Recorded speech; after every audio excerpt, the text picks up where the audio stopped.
force you into a situation where you stop looking at one another and start looking on the outside. In this particular incident, I would say yes, we are one. I was on the ground on Sunday. I saw hundreds and thousands of people show up to donate blood to people they do not know. They were not involved. They did not have any loved ones who were involved in this incident, but they did show up.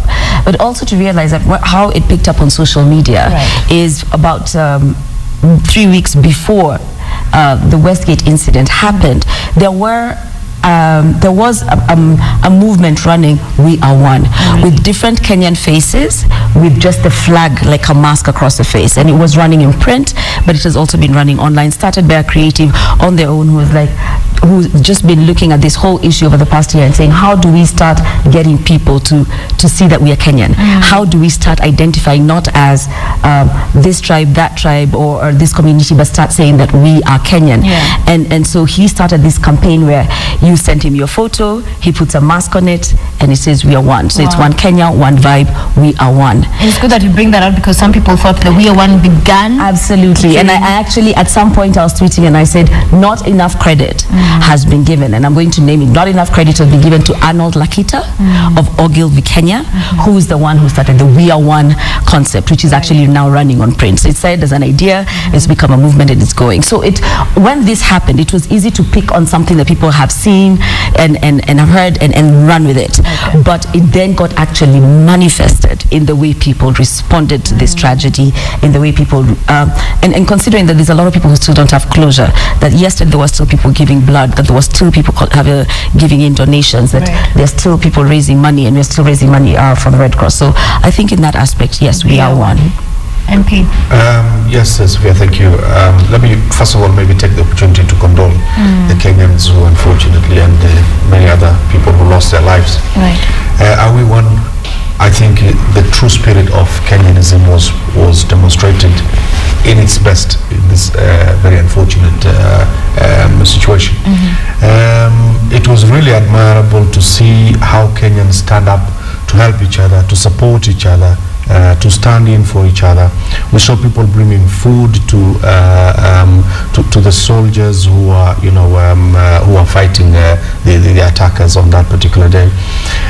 But I think the whole spirit was captured by one foreign journalist who actually said that in her entire career of 30 years, she has never seen a citizen coming out to bring her hot coffee every other hour, just to encourage her to keep on doing the good work of informing people. This was truly a very amazing spirit. And I must say, in our neighborhoods as well, in every places that we lived in, particularly in the neighborhood that I live, I have this old mama who came round to every household around the neighborhood, knocking on the door and saying, are you okay? Are you well? Is everybody okay? Across the country, we saw people coming out, people gathering together in prayers, praying for the country. We did that in my constituency on Monday. People coming together to say, how can we help? Sending M-Pesa, doing the blood donations, and speaking out with the spirit of saying we are one, wearing the national flag as clothes, and all this. I must say that the spirit of true Kenyanism, a very admirable spirit, was indeed demonstrated in this particular time. Sakajan.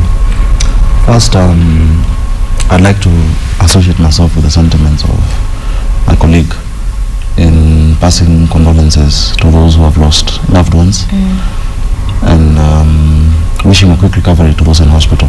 Indeed, these are difficult times. People have, what we've gone through as a country, I don't think anybody expected it. And the amazing thing is that, as has been the case in many places in the world, sometimes adversity brings out unity. Adversity brings out togetherness. When you ask whether we are one, I'd like to say that we have always been one, but we have let other things cloud that unity that is inherent in us. No one formed a committee to tell Kenyans to go donate blood. Nobody told that woman to go and start cooking tea. The people who are trying to get into danger to rescue others. Yesterday we saw Haji, who actually went to got his brother and stayed in there getting other people out. No one told him to do it. Deep down inherently, we have always been one. That is why we say that we need to create an identity that is bigger than what we focus on every day. We focus on where you're from, which tribe you are. So indeed, I think we are one. I spent the whole of Sunday at Kencom, and I was overwhelmed by this Kenyan spirit. And I was saying that in as much as they may hurt our bodies, they can never destroy the Kenyan spirit, because the philosophy of terrorism is really to instill fear. It is to instill, to divide people. It is driven by propaganda, and despite what they did, Kenyans have come together. And I think the question for us is, how then do we keep that unity manifest? How do we keep it going? Because really no one cared who received. I mean, you're not asking who will get this blood that I'm donating. I think in the past 3 days, more blood than has been collected in months before was collected, and we didn't care. And somebody said on Twitter that they have only made us stronger because now we have our blood flowing through each other's veins. Irrespective of irrespective of that.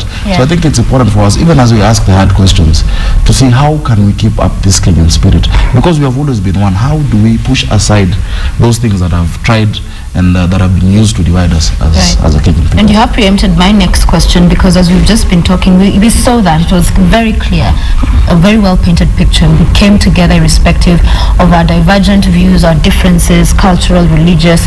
But how do we keep that beyond this tragedy? I'll start with you, sir. Yes, very good question. How do we keep that unity beyond this tragedy? I think what we need to realize is that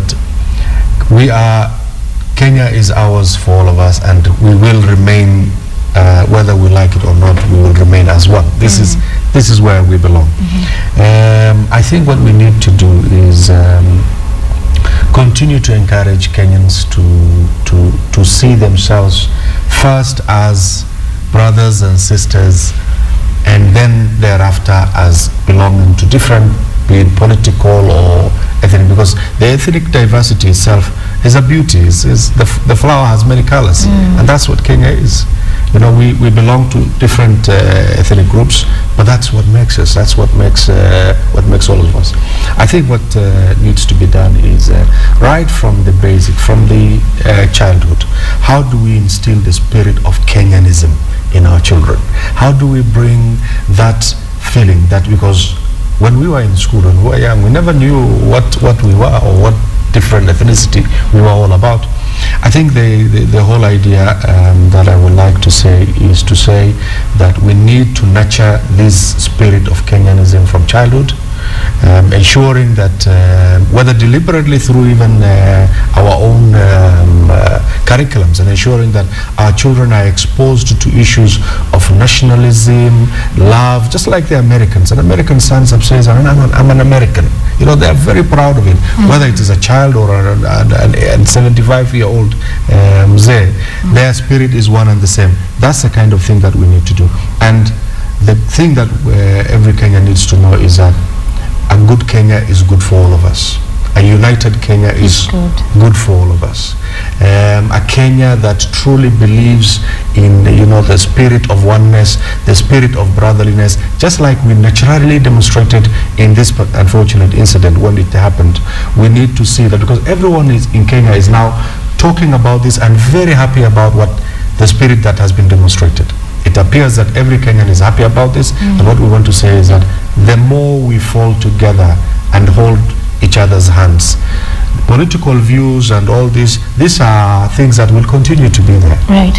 But the core is that we must ensure that our country remains one, we remain one as Kenyans, and that is what is good for all of us. And you talked about nurturing that from the very early stagehood and our curriculum education coming into question. Lorna, I think the biggest thing is we'll always have different views. We'll not always all of us be on the same side or agree on all issues. But despite these divergent views at one time or the other, how do we tolerate that and keep in mind that we are Kenya? That's what transcends everything else. How do we now deal, especially with the Kenyans? What about children? What about the adults? Because I think that's where it really gets murky. I think one of the things that, and Sakar just said this, he said that in times of tragedy, people seem to come together. My thing is, what was dividing us before? That's a question we need to answer. Because then once you answer that question, you then realize what you need to do to keep the oneness going. And we saw a lot of things happen without the traditional leaders, and I'm going to say this because the politicians here, and to be sincere, the people who divide us are politics. Our politics is what divides us, because at no time is Kenya more divided than during a political period. Right. And we have talked about this over and over and over again, and for me, I'm like, it's a big elephant that's always there. Right. You can no longer avoid it, because think about it. At this point, apart from the president, and he spoke as a president, not as a political leader or this, he spoke as a president. He presented himself. The leaders came there as leaders. He united all the leaders, and we, for the first time since election, where no kind word has been said, where there's been back and forth, where there's been insults being hurled, which is what we as the Kenyan people have been absorbing, they stood up and they stood together in unity. Meaning for me that when push comes to shove, we are Kenyan. We are one. We can stand there. Right. But this has not been seen. So are we going to wait for tragic moments only for us to say kind words to each other? Are we going to wait for tragic moments only for us to stop playing politics with each other's lives? Because the truth of the matter is, when you have those angry, divisive words, when you start calling this against these people, when you play divisive politics in the face of a country, you are creating divisions that end up running really deep with people who unfortunately are pawns in your chess game. Right. Because it really is about power, and it's a power play. So when you ask me what's going to keep the adults united, is that we managed to raise money without a single politician standing up to say anything. We managed to raise blood. There was no single political core. There was a leadership core, and this is a difference, but there was no single political core. That people stood up, lined up, volunteers. I don't think enough credit has been given to the additional volunteers, with the exception of the Kenya Red Cross has done this, and one or two people who also have been spotlighted in the media. But I know about 100 kids who have been on the ground since Saturday, helping out. These are young people, the same youth we say, you know, how manipulated and this, not asked for a penny. They have been on the ground helping Kenya Red Cross mobilize and get those resources. And for me, when you look at that, I'm like, wait a minute, let's ask ourselves the critical questions. Where was our leadership? What did they do? You know, what was their show of we are one? What was their show of coming together and saying this? And for me, when you look at those things, you begin to realize, and I want to then challenge also the media to continue this conversation that says, people, this is what it's about. We cannot continue playing into the hands of people whose agenda is very clear. And it's a political agenda. And we have to begin to understand the difference between political agendas and leadership in general. And that discussion comes, it's good we have both of you politicians here with us in studio, because it's a huge part that divisive politics plays in keeping us divided. Because yes, we are one. You talked about have we, and we'll get into that, what has divided us in the first place. But it's sometimes some of these politics we see our leaders play, that on every particular issue, the different scripts being read, no matter what. So on this particular one, yes, we saw the leaders coming together, roundtable discussions, but next week again, we'll see them go back to what we're used to. So what is the role of leadership here, Sakaja? Thanks. First, let me say this. Unity is not uniformity. We can differ politically on issues, but that does not mean we're divided as a country. And we need to embrace that mature style of politics. For example, Honorable Aden is my very good friend, but he's from the ODM side. But on certain things, we can close ranks, and we agree, actually, this is the way to go. And you will never hear me hurling an insult at him. But that rarely happens, Sakaja. It does not happen. It's exception. It does, but let me tell you this. Kenyans want to be united. Kenyans have showed us the way. None of us called them to, you know, as I said earlier, to come and donate that. In fact, I was telling somebody at Kencom that day that actually, you know what, politicians don't know anything about this thing, about unity. Let me give you a fairly related example. In 2002, when mobile phones were coming and email, whatnot, no one told Kenya Post and Telecommunications to close down. It was overtaken by events. And I think this is one of those situations where the Kenyan people must overtake the politicians and demonstrate unity, such that the politicians realize that the brand of divisive politics does not sell anymore. It is obsolete. No one told people to stop using typewriters. The computers came. And I think this unity is something that actually must be portrayed, first of all, by the media, Because you actually have a big role as the media. How many Kenyans attend political rallies? Very, very few. How do we tell that politicians are dividing us? It is what we see on the news. It is what is covered.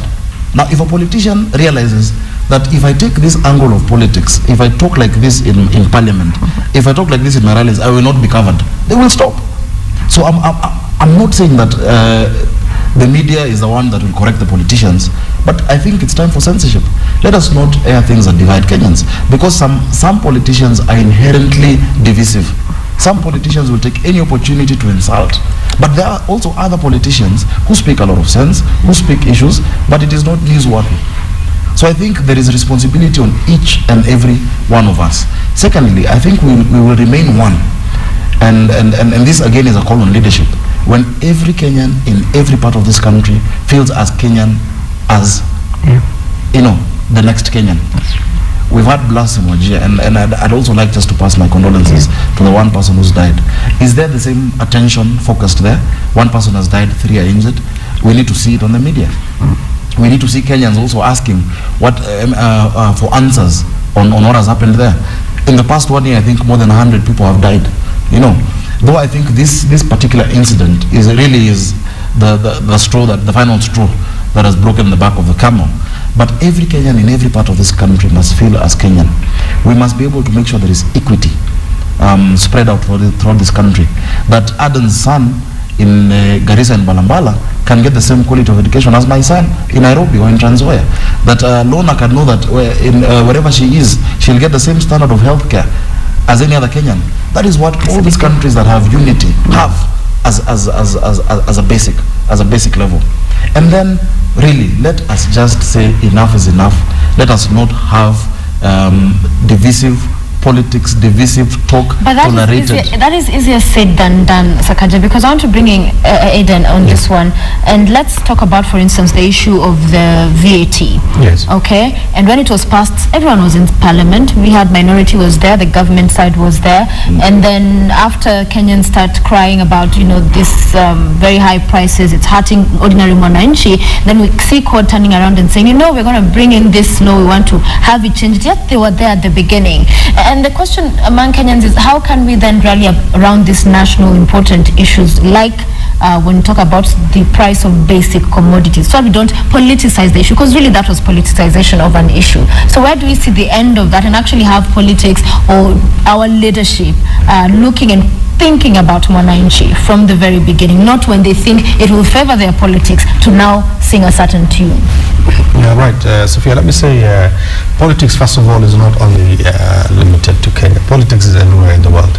Every other country in this world, including the big states, or the United States, goes through the election period.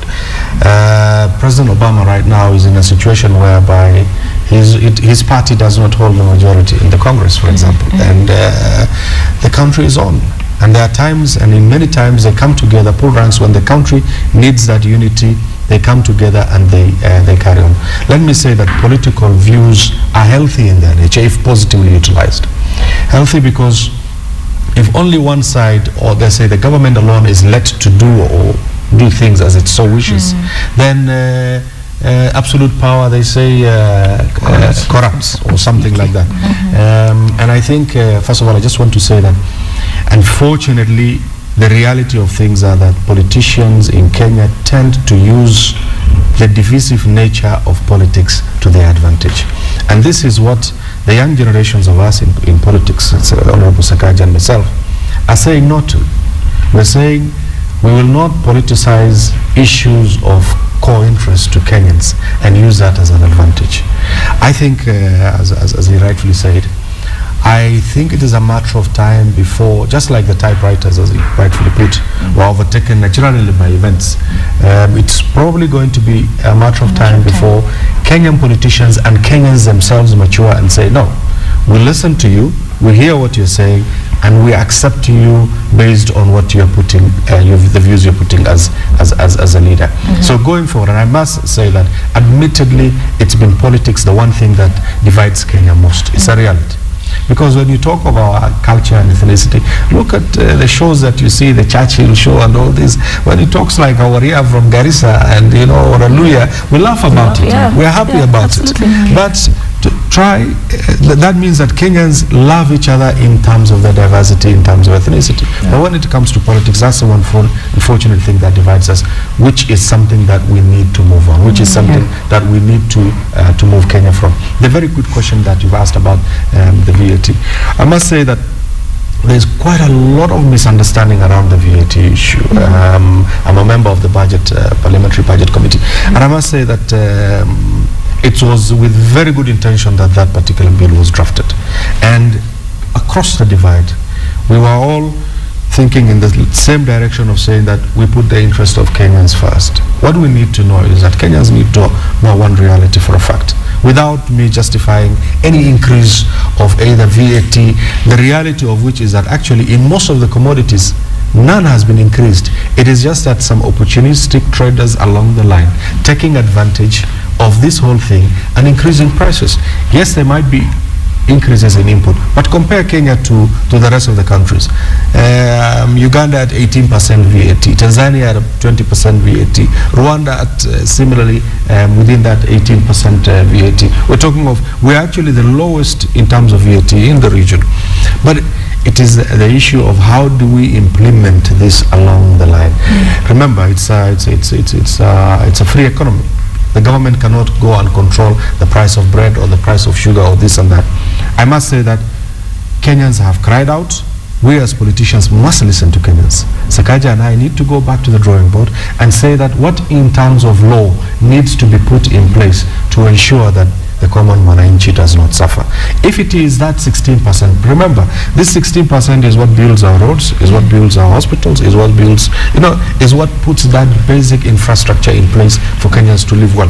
So that VAT bill, we have taken up the views of Kenyans. We will relook at that law again. I think that is an opportunity which is coming our way now. And wherever that we need to correct to ensure that Kenyans' issues feel addressed, we will definitely address that. But in my conclusion, I want to say that I think the divisive nature of the Kenyan politics needs to be changed. That needs to change for us to embrace the spirit of oneness in full. All right, let's go back a little bit to what happened at the West Gate. And yesterday I was talking to a counter-terrorism trainer. And one thing he said that definitely prior to this attack, there were signs, and many at that. Prior to any terrorist attack, there will be signs somewhere. And signs that mostly can be read by ordinary people.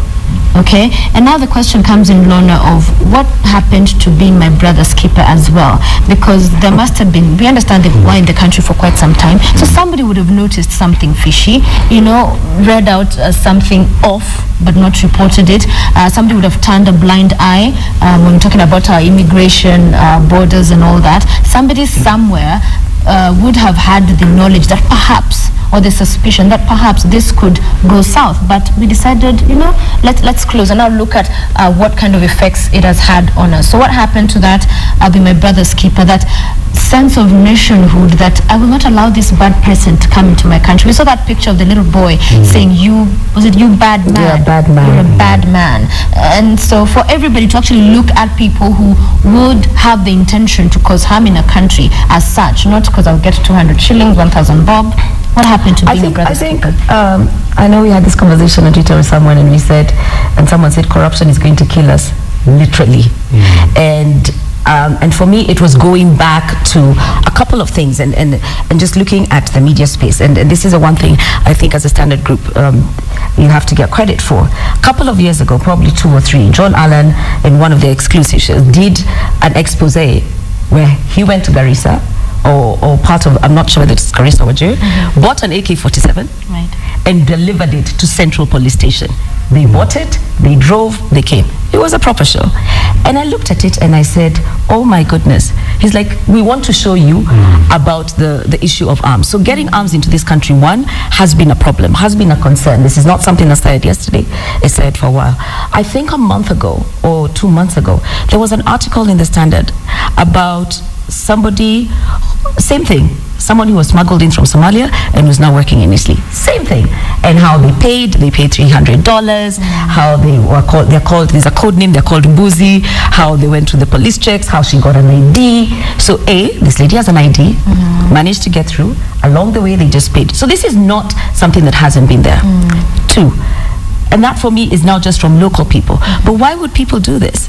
Who are these people letting people in? And it goes back to me and I put the question back to the politicians and say, at the beginning, one of the things that we saw towards the beginning of this year, before elections and towards the end of last year, was demonstrations, something we had not seen in Kenya for a long time. And I was part of that on the streets. I was part of the people with Boniface and going out and saying, we cannot have these perks. We need to, where does this money need to go to? Where are our priorities? We've talked so long about reforming our police, about treating them better, about paying them better. If I am earning 20,000 shillings, in fact, at that rate, it's probably 13 or 14. You've given me a weapon, you've put me at risk, I have nothing else that I need to care about, and someone else comes and offers me an extra 10,000. I am hungry. I need to take care of my family. I need to take care of this person. But the priorities of this has become totally skewed. That I think doctors, teachers, when you see doctors, teachers, and police wages being some of the lowest paid in the country, who are we expecting to take care of us? Civil service has had a rot in it that has been amazing. We've seen it embedded. We've talked about corruption. But part of it goes back to responsibility. When you begin to realize, why should I care when the top people, no one ever gets touched at the top, so it's kind of like the small people. So I have, the thing about responsibility comes from the fact that I know you will do the same for me. But we are seeing now an economic divide where we know at a certain level you can get away with murder, and at another level you're on your own. And that begins to show people that, why should I take a chance? Why shouldn't I take this money? Because for me, as much as you say it's little money, if I'm earning 10 and you're giving me 20, it is as much as me earning $1 million and you're bribing me with 20. The mechanics change. So in terms of that, I think there needs to be a serious conversation which should be driven by citizens, which is to ask, where are our priorities as a country? We spent the beginning of this year, and I know we spoke at least with these two gentlemen, about why is it that we've come back into parliament and MPs want their wages increased, and we're not even willing to start the work first and see. Doctors, teachers went on strike. We had that whole thing. Nurses threatened to go on strike. The police went on a go slow.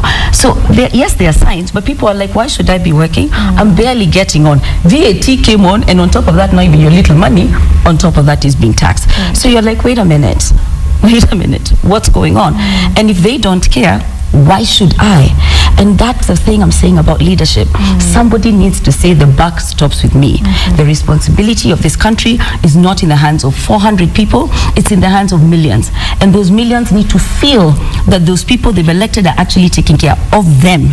And not of them in terms of, oh, you're my people, I've got your back. It is your child in school? As he said, can my child afford to get an education in Garissa? Can my child afford? Is a policeman saying, I'm going to stake my life because the welfare of my people, even my children are taken care of, even my people, because they have the same problems we do. So for me, I think that is really one of it. And then also in terms of security, and I know you picked up this earlier with Manjuri, but there's been not necessarily, and I can't say there's a lapse in security. And yes, every single attack that happens majorly across the world, there was a sign. Even 9/11, they said they had heard about it.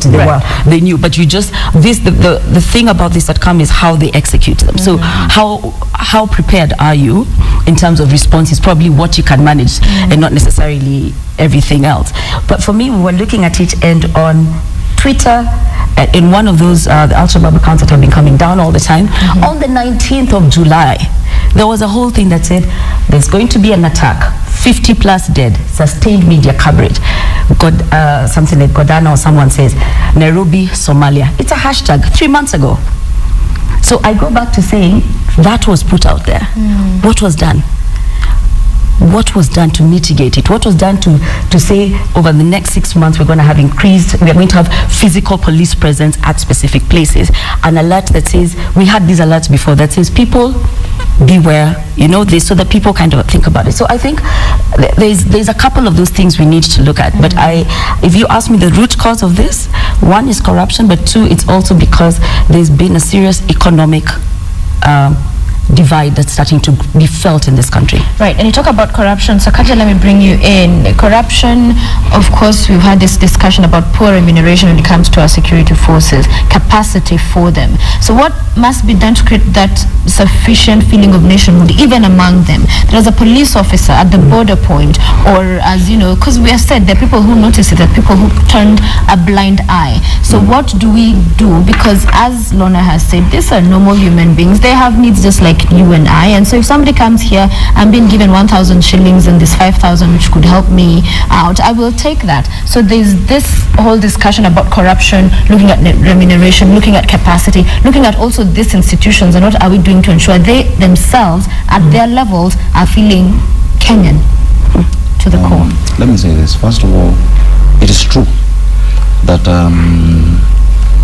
the security forces can be remunerated better.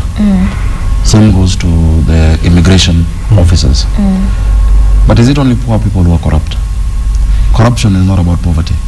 Corruption is about values.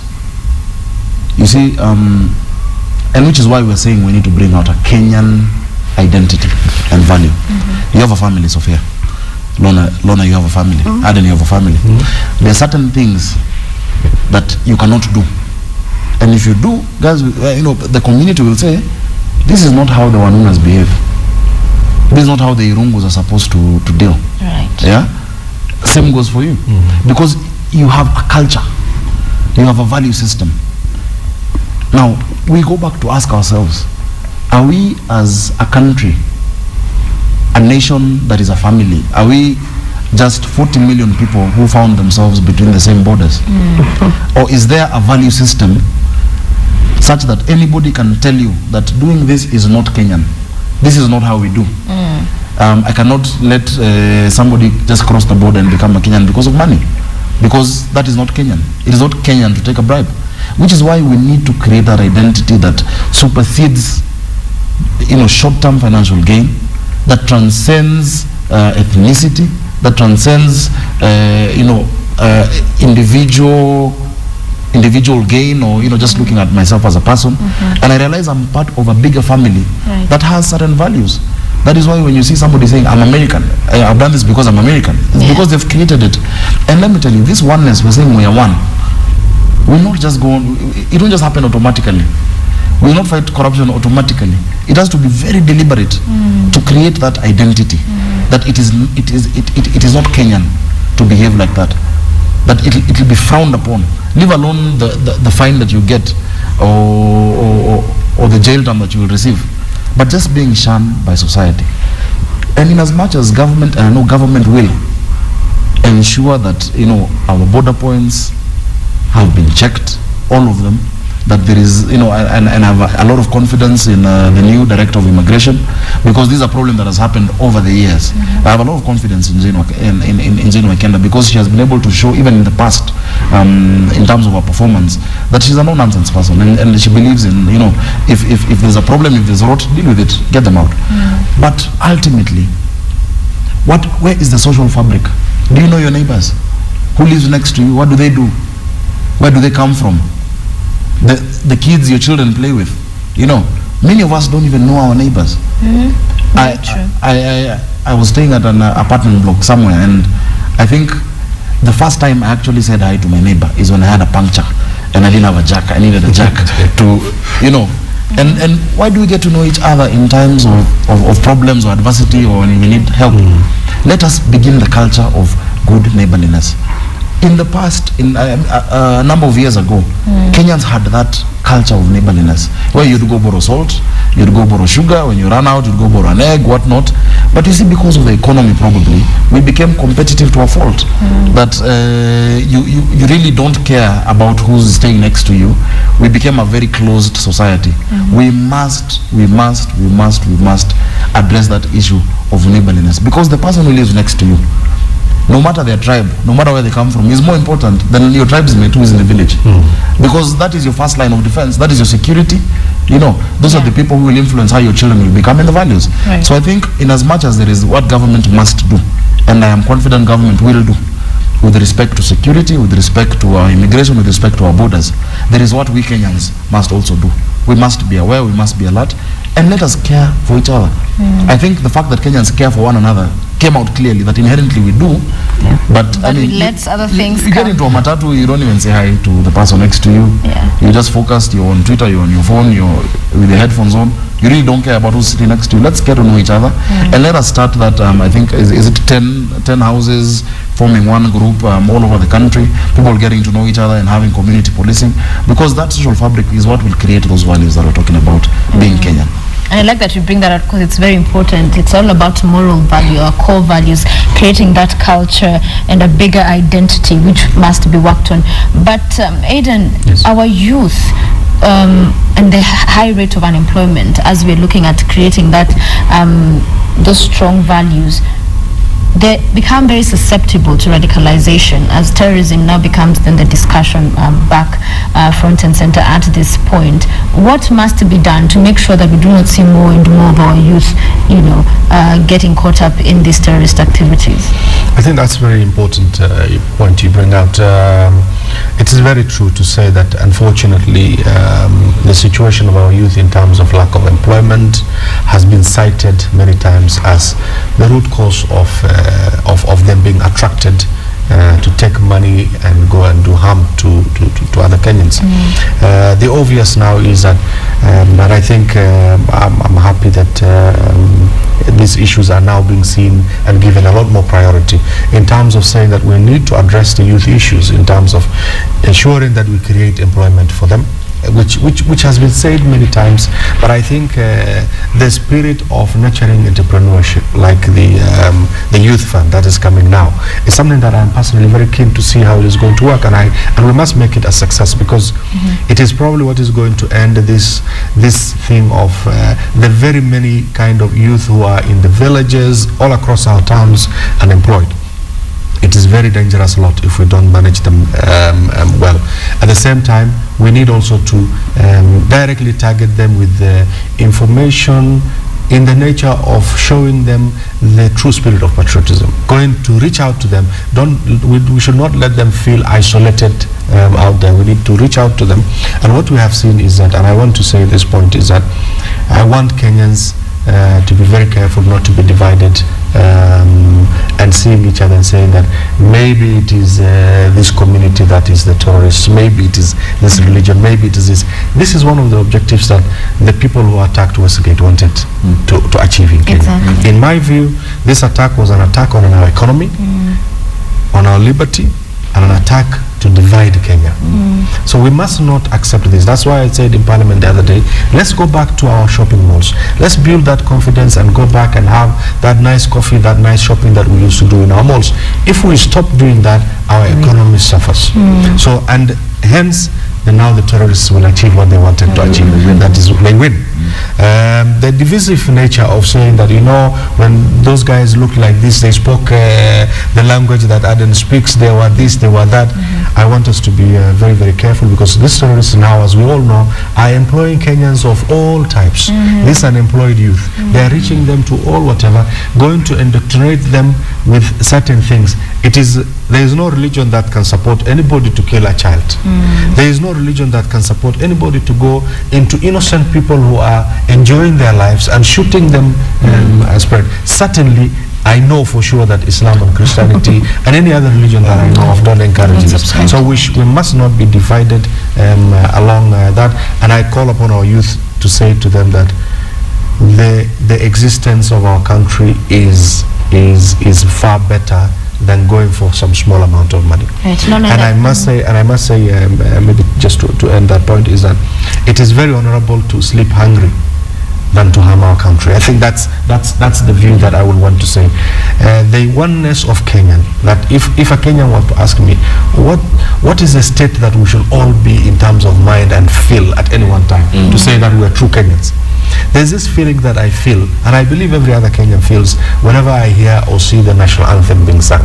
There's an element of pride, emotion sometimes. Yes. You feel, especially depending on where you are, especially if you're out there, out of Kenya, and the national anthem is played. Even if we are here, and the national anthem is played, that state of moment we are in, that is the oneness of Kenyan that we want to achieve.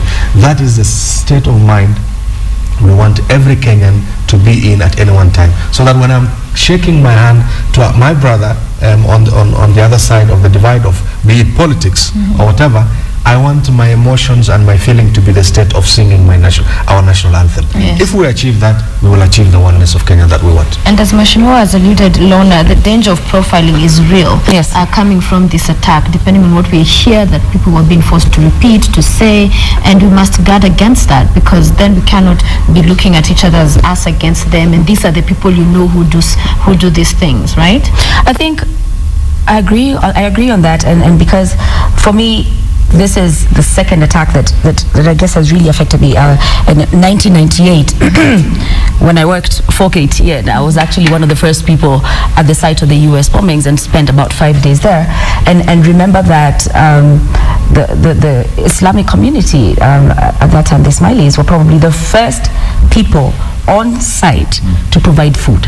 Right. Same thing. They provided food, drinks, everything. They fed the journalists, the people who were there for the entire 4 or 5 days that it took to clear that rubble and to get everybody and to get most of the bodies out. And I think what has happened, and I know Sakaja alluded to this when he talked about the fact that about 100 Kenyans have died, and the Daily Nation yesterday had a chronology of events of the various attacks we've had.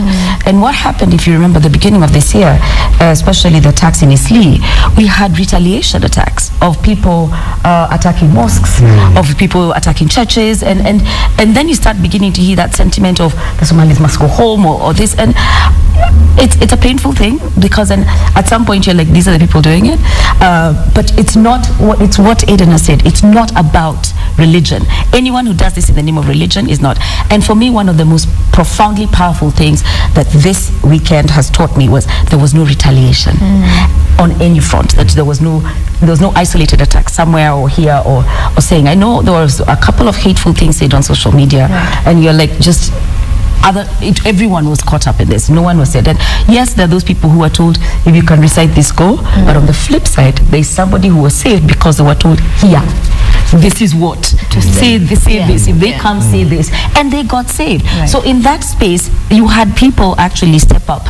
And one of the I know one of my colleagues said on Twitter and said, now that some of the attackers I said or were said to have been Caucasian, will we receive the same profiling that the others do? And there goes a question. Then someone was like, this is actually a real question.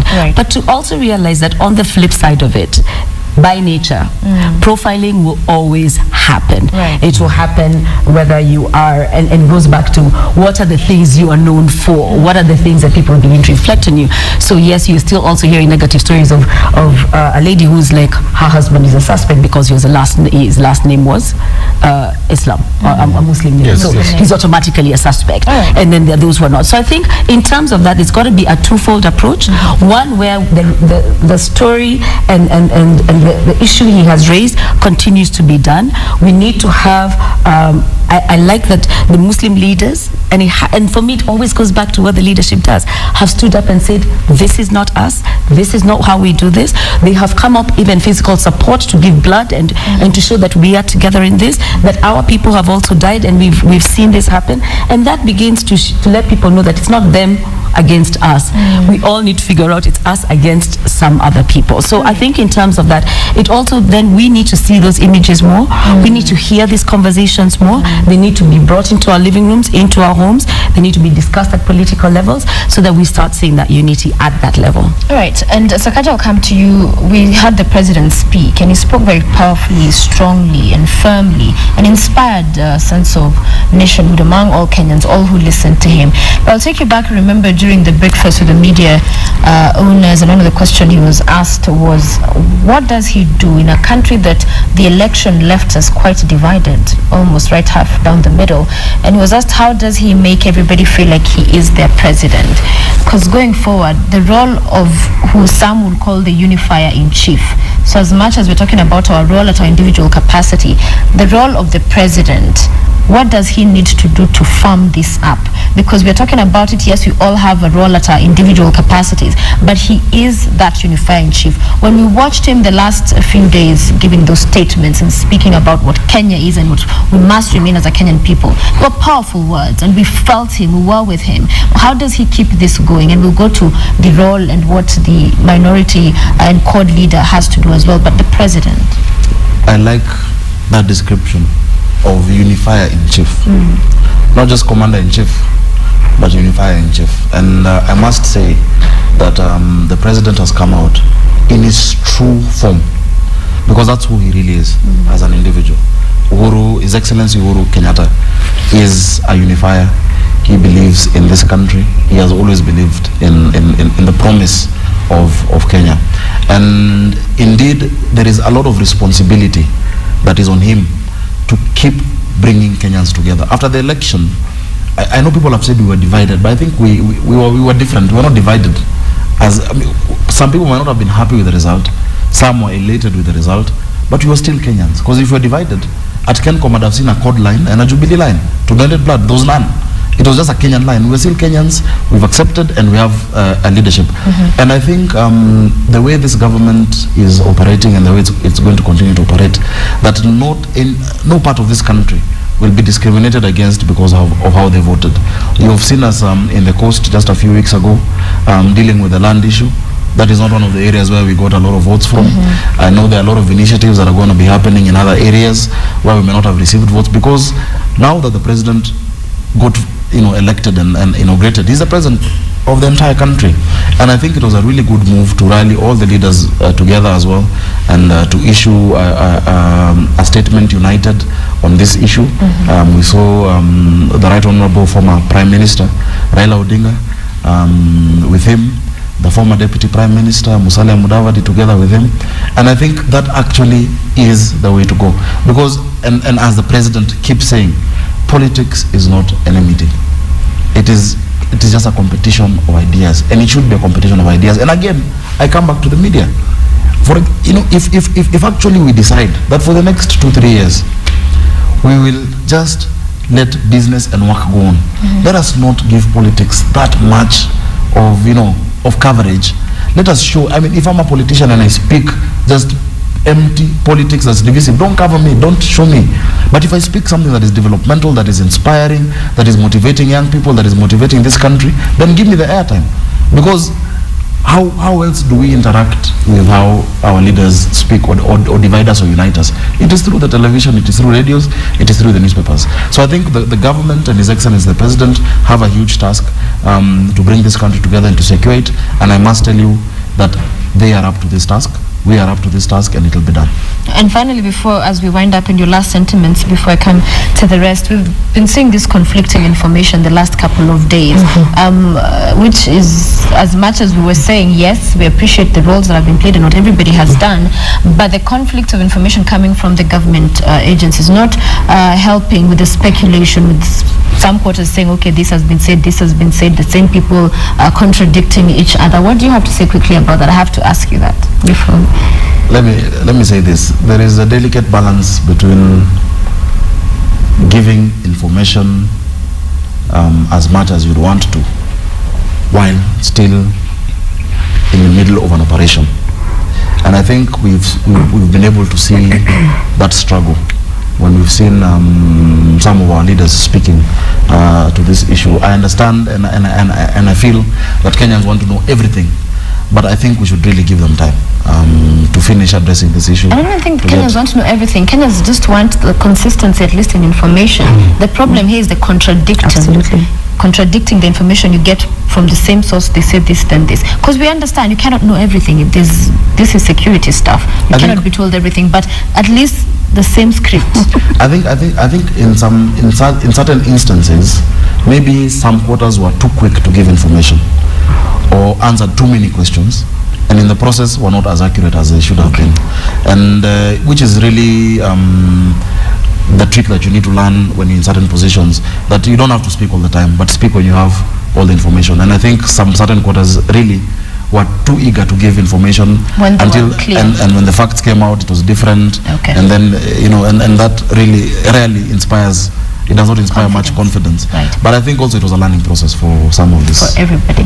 Aiden, as you wind up as well, the role of the CORD leader, because he got quite a number of votes in the election, quite a number of people still look at him as that national leader, and he is a national leader. His role in ensuring that our unity continues. Let me first of all say that the CORD leader, the Right Honorable former Prime Minister Raila Odinga, is very, very much and deeply concerned about the issues that have happened, like every other Kenyan. And I must say that I echo what Honorable Sakaja said, that I think the President showed an exemplary leadership in terms of pulling together all the political divide, leadership from across the political divide, and bringing them together into a common platform on this particular issue. What the opposition, or if I may use the word, will do in this particular environment is to ensure that it helps this process in order for Kenyans to get good information, as we've just asked here, right information, all this. But I must say that we in the opposition will ask the very candid questions which people in the government will have to answer. This is the truth of the matter. We will ask of, and it's necessary, and it's very necessary. We will ask of the true who slept on his job, who's responsible for this, who did, because we are seeing you're just doing a media review earlier, and you're seeing somebody saying that we gave the right intelligence. An honorable senator says that I availed intelligence to the intelligence agency. Who didn't do his work? Who could have acted at certain point to have avoided what has happened in Westgate to have happened? Lorna rightfully said, the signs were all over. So the opposition is going to ask very candid questions. But what we want to say is that there are things that are happening as we manage this process, as you are rightfully asking this. The information bit has rightfully been discussed. I'm not going to spend a lot of time on it. There's been quite a lot of resource that has been put together in terms of money. How is that money going to be managed?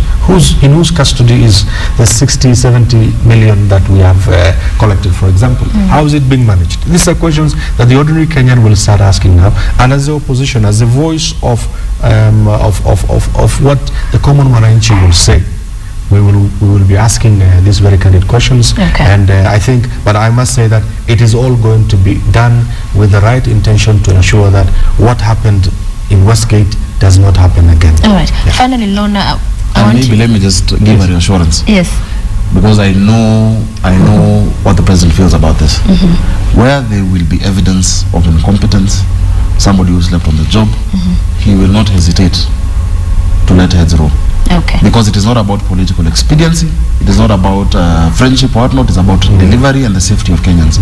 And as Jubilee, we will never compromise the safety and security of Kenyan people. Excellent. Finally, Lorna, as we wind up this discussion, Kenya being one, I want you to touch on the social media and it being a double-edged sword in terms of it could be used for good, as we saw with most Kenyans just coming together, those messages of goodwill, of hope, and passing information across, but also could be used to bring hatred and divide us even further. So the place of social media, which has become very popular, we've seen all the government agencies were on there, they're all tweeting and posting on Facebook. How must that be used to enhance our unity? I think first and foremost for me, the biggest challenge for any government right now across the world, it's not going to be a unique Kenyan problem, is how to manage social media in connection to incidences like this that happen. And I was saying, I was at some point, one of the official government handles tweeted something and I was like, I've dismissed you. I've dismissed you when you start talking about we're here to kill people, not to serve them pastries.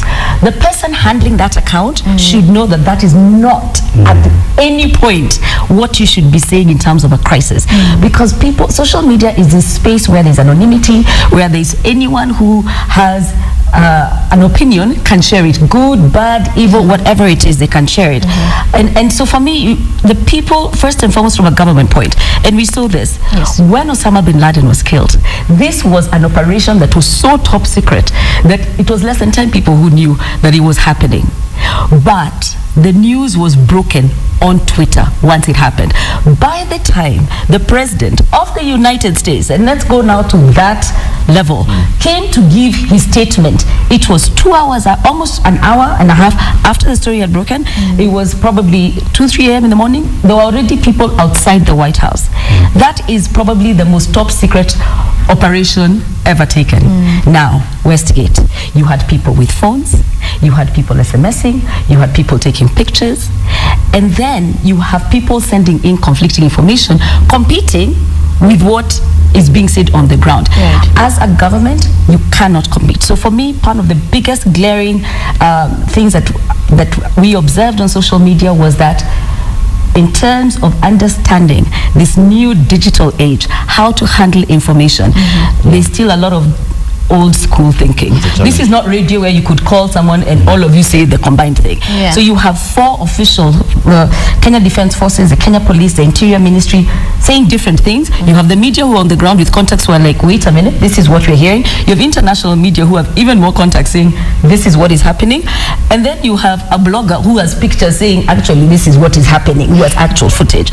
So there's going to be a huge challenge. And I think communication, crisis communication especially, is not something you get just by virtue of the fact that you have gone to school and studied something. Okay. You've got to understand what that is done in the context of social media. Secondly, as you said, it's rightfully divisive and positive. And for me, one of the things that you see is that there's people who have chosen that platform to do something with it. And there are people who come on there to do nothing positive with it. And the challenge is always going to be, how do we have more positive people than negative? It's what we've all said. There's a mixture of everyone. So you can't say we're going to shut out the negativity. The thing for me is manage your communication. Official government, and I even had to check whether are they actually official government social media accounts, Facebook, Twitter, whatever it is, need to always have the same official message. They cannot be conflicting. They should not compete. Even if we say this is happening and that is happening, the official line should consistently be official, not to show any contradicting information. That way you do not expose yourselves. And because I think what happened is, at some point we felt the government was taking us for a ride, because we are not stupid, and because suddenly they no longer have an upper hand. The information flow is no longer hierarchical. Now it is across the board. So anyone with a camera, a phone, this or this, anyone who can talk to someone can dish it out. So in that is going to be a whole learning curve in beginning to understand how to manage that process, who to pull in. Sometimes maybe what you need to do is figure out who is on your side that you can get to share something that you once said, who has enough influence and clout without necessarily it coming from you, so that you start also sharing your information. But it cannot be, because at some point the We Are One hashtag has changed to We Are Wondering. Because of all the different communication that people have seen online. Our time is up, Sakaja. Our time is up. That comment in 5 seconds. Very quickly, you're a communications consultant. Where do we draw the line between just freedom of expression and everybody telling us what is happening and strategic communication? Because if everybody is on social media running for a scoop, they want to show, these are the police, they're now entering, they're now going through this side. I mean, that jeopardizes you've been very critical. You've been very critical about you online. Said it. No, you said it. Everyone else is going to give their 2 cents opinion. As a government, you have to be strategic. You cannot compete with them. Even if they're saying people are running in, that's fine. You then need to figure out, if we're not able, the official government position cannot be contradictory, because you know that you're not going to come out of that. But you're also better off getting maybe somebody else to fight your battles, but not yourself to put yourself out there, because then you're still the government position. Then we'll come back. If an official Twitter handle can tell me we are here to deal with these people, not feed them pastries, that is not what I expect to hear from a government official. I agree with you. And I think that is why they've been brought now under the PSCU, all of them together. There needs to be a central command of that communication. I agree. Lona Irungu, communication consultant, Kenya member, also Abdikadir Aden, member of parliament, Balambala. and nominated Member of Parliament, Sakata Johnson. Thank you all for being with us this evening. Sophia. A very riveting discussion, one that must continue at home, at school, in church, at the government level. What will be done to ensure our unity goes beyond this tragedy, and also just remembering that it's our responsibility, individual level, at your own capacity. You have a role to play. As we ask questions, as we want people to be accountable for certain things, it's also up to me and you. We are Kenyans. We must remain one for our good. Thank you for watching. Stay with us. Morning Express continues in a short while.